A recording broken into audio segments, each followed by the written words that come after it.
Oi, pessoal, bom dia, sejam bem-vindos ao segundo dia do Poliglotar 2022 Recife. E agora a gente vai ter uma apresentação do Otto Mendonça, que já está na sua terceira participação aqui do evento, desde o primeiro, já participou de 2020, agora 22 também. O Otto está gostando desse evento Poliglotar, tanto que ele vai organizar um evento de línguas e vai explicar para vocês como é que vai ser esse evento aí. Otto, por favor. Obrigado, Juliano, meu caro. Obrigado a todos da organização do Poliglotar. Obrigado ao pessoal que está aí na plateia. Eu estou vendo até uma cabinezinha lá no fundo, cabine TC. Obrigado também aí, o Sávio, pela organização desse. É que o... Olha a turma aí, olha a turma aí. Tem muito... Prazer em vê-los. Karine Souto, intérprete, André Ribeiro lá atrás, tradutor. Tem uma galera Opa! aqui. Que legal, que legal. Parabéns, Juliano, parabéns mesmo. É um grande prazer, sem dúvida, participar daqui. Eu tive lá no primeiro Poliglotar, né, 2016, que era organizado aí pelo Juliano dentro do Clube Poliglota Fortaleza. Ah, não, tá aí. Pensei que você tinha congelado a tela, fez a cara assim daqueles que ficam no sinal parado assim. E aí o que acontece, pessoal? Só explicar rapidamente quem que eu sou para o pessoal poder entender como é que a gente chega nessa de propor eventos e tal, né? Eu sempre trabalhei com idiomas. Meu nome é Otto Mendonça, tenho 41 anos. E imagino que, eu não sei contar os anos, mas o meu primeiro emprego foi professor de idiomas, foi professor de inglês, tinha 17 anos, aquela coisa de ter o seu dinheirinho. Filho de classe média, passei algumas dificuldades, mas eu nunca passei fome. De modo que era aquela coisa de ter um dinheirinho no bolso para você poder sair, fazer suas coisas sem, né, sem nenhum problema. Começou com 17 anos esse negócio, e aí eu sempre trabalhei na área de idiomas, sempre tive como missão. Isso, para mim, é uma clareza, já gostaria de compartilhar com vocês e convocar aqueles que se sentem chamados pela mesma missão a integrar a gente aqui, integrar os Julianos, vocês já estão aqui, integrar a gente nesses esforços cada vez maiores, porque realmente o poliglotismo no Brasil está no mundo, evidentemente, no Brasil está num momento muito sério. Essa missão de construir pontes, metaforicamente falando, mas essa missão de você aproximar povos e culturas de idiomas diferentes em prol da paz. É essa a missão. Desde os 17 anos eu tinha isso muito claro para mim. Então, isso eu vejo que é uma coisa muito boa. Você tem que ter um foco na vida para você poder direcionar os seus esforços de modo produtivo.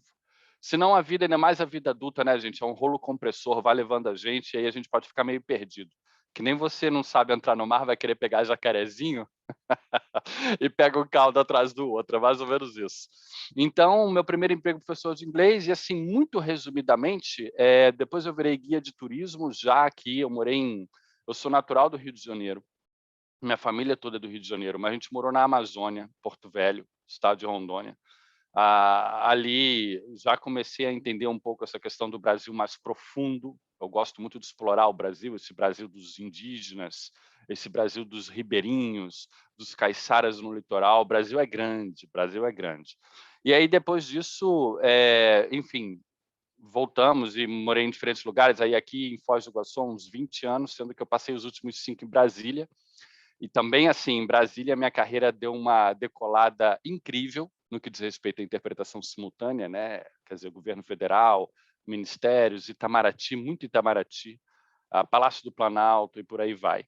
E agora de volta em Foz do Iguaçu, já que trabalhando remotamente, para, enfim, coordenar esse evento que a gente tem aí como proposta.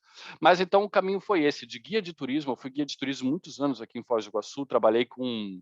E aqui foi uma escola, aqui eu aprendi muitos idiomas. Quando eu comecei, eu sabia assim o inglês malemar, o espanhol, malemal. E aí o contato aqui com a turma, evidentemente, o espanhol hoje, para mim, é uma língua que talvez eu considere até como uma língua B, mais forte ainda, talvez, do que o inglês, porque a vivência da cultura é maior. Você cria amigos, você cria amizades, você cria, enfim, vínculos, laços. Isso é muito importante. E aí, a partir desse trabalho como guia de turismo, aí já veio a tradução escrita muito que naturalmente, aí virei tradutor juramentado de francês, isso já em 2012. E aí, depois disso, já tinha entrado na interpretação simultânea em 2008. Em 2008 eu comecei como intérprete. E aí a coisa veio caminhando crescendo. E aí, desde então, a gente veio e o que acontece? Em 2009, e eu posso provar, em 2009, olha só, uma viagem pelo mundo, acho que vai parecer invertido aí, mas é bom, porque o que acontece? Uma viagem pelo mundo sem sair do lugar, encontro Não está poliglota... invertido não, Otto, dá para ler Não? direito. Dá? Então deixa eu chegar mais perto aqui, ó. A galera tá vendo aí. Então, o que acontece? Isso aqui foi o que me deu a pecha pelo próprio Jurubola, de pioneiro do movimento poliglota. Agora, foi uma coisa totalmente espontânea, totalmente sem querer, uma coisa totalmente, digamos assim, orgânica, né?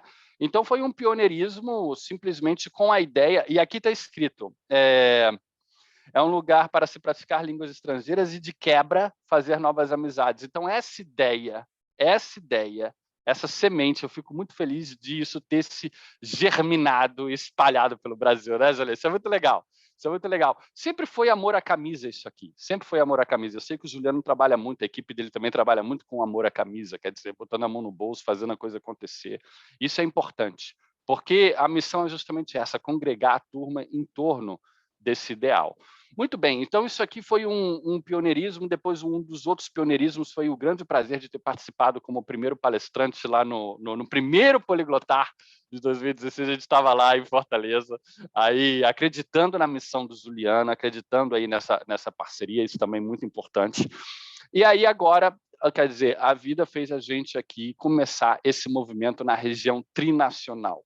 Muito bem. Aqui eu fecho o primeiro bloco da apresentação. Eu tava informando os intérpretes, vamos ter 3 blocos. Eu não sabia que o Michael ia estar aqui, mas eu informei para a Selene, vamos ter 3 blocos, o primeiro é esse. Vamos para o segundo. É importante isso. O segundo bloco é o quê? Falar justamente da região trinacional, que abarca aqui Paraguai, Argentina e Brasil. A cidade no Brasil é Foz do Iguaçu, que compartilha as cataratas do Iguaçu com a Argentina, cuja cidade ali se chama Puerto Iguaçu. Logo, você tem o Paraguai, que não compartilha as cataratas, mas compartilha Itaipu com o Brasil, a hidrelétrica. E aí, então, você tem a cidade de Ciudad del Este e algumas cidadezinhas ali também, Hernandarias, Presidente Franco, são cidadezinhas que estão aqui em torno, compondo aí uma região total com seus 800 mil habitantes, mais ou menos, tudo aqui. Então, assim, é uma região interessantíssima do ponto de vista de convívio multicultural, convívio multiétnico. Isso é uma coisa que você vive. Outra coisa que você vive aqui, eu posso falar com conhecimento de causa, pessoal, sendo do Rio, tendo morado em Brasília, conhecendo São Paulo, o que acontece? Aqui, você vivencia um processo de América Latina que você não vivencia em outros lugares do Brasil. Isso é um fato. Então, o que acontece? Dentro disso, a gente, chegando aqui, foi propor um encontro poliglota e, para encurtar a história, long story short, o poder público se interessou aqui pelo nosso processo. Por quê? Vejamos aqui algumas características. Você tem aí 80 etnias na região. É claro que isso tem que ser mais bem detalhado, o que são essas 80 etnias, inclusive é um dos objetivos do evento, porque, por exemplo, se você tem 2 gatos pingados aqui do Bangladesh, a gente considera como uma etnia presente na região ou não? Está aí já uma questão de pesquisa interessante. Juliano morre de rir, mas é o fato. E aí depois você tem como que a gente pode considerar o poliglotismo nessa região? Quantos habitantes a gente tem que ter falando uma língua para considerar que aquela língua é representada num espaço geográfico? Aí a gente está falando não só de poliglotismo, mas a sua prevalência no espaço, na geografia. Eu acredito, e o Juliano sabe, que a gente tem que estudar mais tecnicamente esses temas de poliglotismo. Aí o meu primeiro livro, que eu inclusive lancei no primeiro Poliglotar, que é Provas Internacionais de Idiomas, eu já trago aqui algumas considerações sobre como que a gente pode entender a escala do quadro europeu comum de referência, e a gente pega essa escala por facilidade de uso, né? Tá muito bem feita a coisa. Como que a gente pode entender essa escala para poder avaliar e dizer se uma pessoa é poliglota ou não, de acordo com os níveis e de acordo com as habilidades que ela privilegia? Por exemplo, para mim, eu posso detalhar isso tecnicamente para quem quiser, e meus contatos estão aí. Para mim, a pessoa pode considerar que fala um idioma se ela está no nível B1, pelo menos ali no B1, no que diz respeito ao speaking. Mas aí, se você pega uma pessoa como Carlos Amaral Freire, um dos grandes poliglotas que nós tivemos no mundo brasileiro, que se preocupava apenas em traduzir, conhecer uma língua o suficiente para poder traduzir, a sintaxe dela, vocabulário e tal, para poder traduzir para o português. Ela vai dizer que ele não sabia. Como é que a gente fica? Quer dizer, a nossa época atual privilegia muito a fala, essa instantaneidade da comunicação, mas a gente tem que lembrar que a questão de poliglotismo tem uma base erudita que diz muito respeito a aprender um idioma para poder ler os originais, inclusive essa questão de ler os originais de obras, seja lá dos russos, seja lá, enfim, de filósofos antigos. Essa questão de ler os originais anima muitos esforços de aprendizado de idioma. Então, a gente tem que considerar isso tudo nesse grande espectro do que vem a ser o poliglotismo. Muito bem. Outra coisa é o seguinte, você tem aqui nessa região, além das etnias convivendo pacificamente, você tem também assim uma questão de tríplice fronteira, só que aqui você tem uma região que, na base, é guaranítica, ou seja, aqui há todo um povo originário, essas diferentes etnias do povo guarani, que tem Mbiá-Guarani. Tem um monte, gente, tem um monte, os antropólogos aí, eles nadam de braçada nisso. E nadar de braçada complicando os intérpretes aqui. Mas, enfim, nós temos 7 religiões aqui, muito claramente assim, mesquita, templo budista, e aí você tem as denominações aqui do cristianismo, e aí você tem o próprio judaísmo e o xamanismo aqui já com processo indígena. Isso tudo também é interessante de você observar. Pois bem, como que então a gente pode, segundo o próprio poder público, olha a questão, pessoal, e isso é muito sério. Olha só, vocês aí poliglotas, muito legal esse negócio de praticar idiomas, fazer amigos, porra, isso é massa pra caramba, muito massa. Ok. Agora, como que vocês podem contribuir efetivamente para as demandas concretas da sociedade? Então, agora estamos sendo chamados a, assim, falar de modo diferente, falar com o poder público assim, olha, a gente pode contribuir nisso, nisso, naquilo. É claro que todos aqui já contribuem ao exercerem a sua profissão de modo sério, de modo técnico. Isso já é uma grande contribuição. As profissões, né, existem para isso, para você contribuir com a sociedade, sem dúvida nenhuma. Agora, enquanto movimento poliglota, o que a gente pode fazer? Então, quando eu tive essa indagação caindo aqui, assim, no meu colo, eu me senti instado a fazer isso acontecer de algum modo. A gente não pode deixar isso já sei lá, estamos aí há muitos anos, né? Vamos botar 2 décadas nessa correria aí, desde, bom, para ser preciso, com o Clube Poliglota 2009, estamos aí falando de 13 anos. Para quem gosta de números, numerologia, 2 ciclos de 7, praticamente. Então, o que acontece? Aí, quer dizer que a gente tem alguma responsabilidade nesse assunto. Aí a gente não pode se ausentar dessa responsabilidade. Então, qual que é a proposta desse evento que, sem dúvida, ele foi montado sem muito tempo e sem muita, digamos assim, grande equipe para fazer acontecer, como o Juliano sabe que são as coisas do início. Então, qual foi a proposta? Olha, vamos fazer então assim, primeiro encontro internacional de poliglotas na região trinacional. E esse na região é importante, porque se a gente tivesse posto da região, a gente ia ficar vinculado da região. Mas não é da região, é na região, vocês estão entendendo? Para nós, qualquer preposição é importante. Então, muito bem, o que acontece? Esse evento vai ocorrer no dia 21 e 22 de outubro. Ou seja, daqui a um mês, mais ou menos, depois fazer aqui, passar site, isso tudo, viu, Juliano? Me ajuda aí nesse esquema. Beleza, vamos divulgar, Otto. Isso, maravilha. E aí o que acontece? A proposta Juliano, eu já expliquei isso com detalhes para o Juliano. Na sexta-feira, dia 21, e a gente teve que fazer uma sexta-feira, por quê? Porque é dia útil para as autoridades públicas, isso fica mais fácil de que elas venham.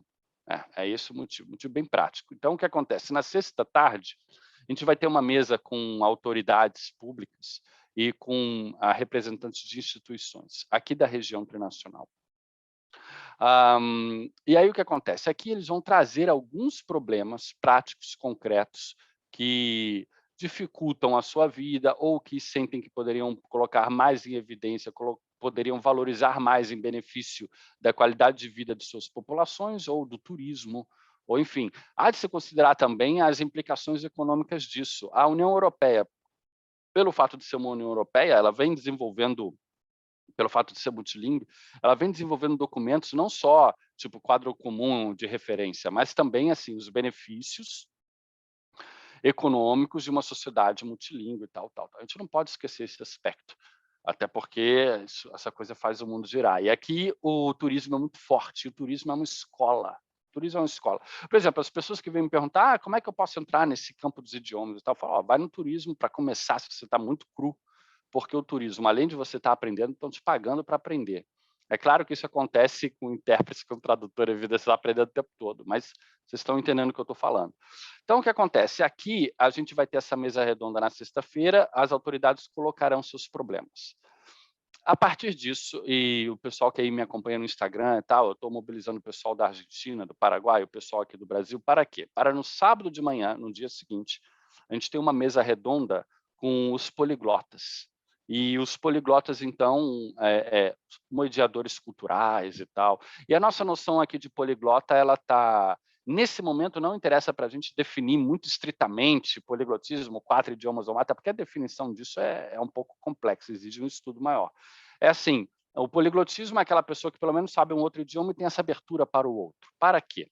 No sábado, a gente discutir como que a gente pode contribuir, apontar caminhos, sugerir soluções, encaminhar propostas, parcerias, entendeu? Para quê? Para que a gente possa fazer essa coisa caminhar. E isso articulando com Brasil, evidentemente, Argentina e Paraguai, fazendo já uma coisa internacional logo de saída. Então, essa é a ideia básica, e aí a gente pode pensar o seguinte, alguns problemas, vocês vão falar assim, mas do que o Otto está falando? Alguns problemas que eles podem levantar, eu já vou pincelar aqui com vocês, eu não tenho certeza absoluta dos temas que eles vão trazer, mas eu posso cogitar, eu posso imaginar. Por exemplo, sinalização, né? Um processo de carteles, como me falaram lá da Argentina, o signage, que é justamente isso, quer dizer, uma comunicação trilíngue na região, porque você não pode garantir que um turista chegue e está procurando o ponto de ônibus do coletivo que leva para as cataratas e não tem nenhuma placa indicando, e ele vai perguntar na rua, o pessoal não entende o que ele está falando. São questões muito práticas. E aí, então, isso é uma coisa. A outra é a interação entre as etnias que existem aqui. É claro que não há tensões, não há guerra, não há nenhum problema. É mais fácil ter tensão política do que a tensão entre as etnias. E aí o que acontece? Essa interação, ainda assim, não é tão profunda quanto poderia ser. O intercâmbio não é tão profundo ou tão frequente quanto poderia ser. E talvez um intercâmbio maior entre diferentes culturas possa levar a uma produção cultural maior. E a cultura é, sem dúvida, uma das coisas que alivia a vida. Ninguém perde por agregar conhecimentos, né? Então, a cultura é um caminho. Outra coisa, dessa interação, alguns valores decorrem disso, decorrem dessa exposição ao convívio intercultural, né? Que é, por exemplo, podemos começar pela amizade. Amizade vai não crescendo, fraternidade. Aí da fraternidade você vai para um espírito universalista. Vamos lembrar que o Zamenhof, né, criador do Esperanto, era animado por esses valores. Isso aqui não é nada muito novo, mas é um caminho constante que a gente tem que trilhar. É um caminho constante. E, sem dúvida, esse processo multicultural vai levar, naturalmente, a uma educação contínua, a um aprofundamento da cultura, a maior conhecimento. A gente conhece o idioma do outro.